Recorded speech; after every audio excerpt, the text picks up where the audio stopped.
I think that as far as training is concerned, it's changed a lot. Before, translators did have no possibility to get trained at universities. They just could speak a foreign language and they could speak their native language, and that was all. So they had to sort of learn by themselves. Nowadays, translators are trained in different BAs all over the world, but in Spain too we've got, I think, 17 or 18 universities in Spain which offer the degree of translation and interpreting. So many people can now get trained at universities, and at the same time there is another emerging trend, which is that before, translators just did a rough translation and then the translation went on to the hands of the dialogue writer. Nowadays, translators can do dialogue writing too, and I think it's good, because dialogue writers in the past, they couldn't speak a foreign language. They were just experts in oral discourse in their own language, and they could, write fresh dynamic dialogues, but they didn't know what was going on in the original version of the film because they couldn't speak languages.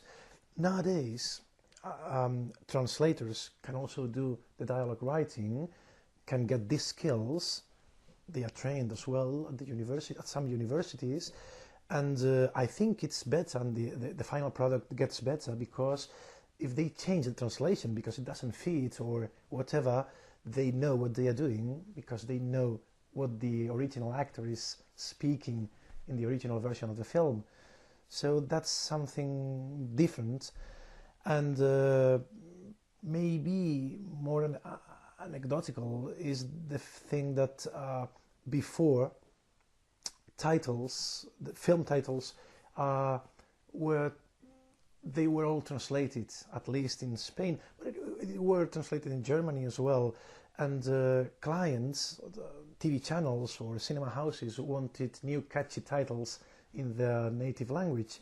Nowadays, I think this trend is changing, and the dubbing studios and TV channels and cinema houses are more respectful with respect to original titles. So original titles are kept.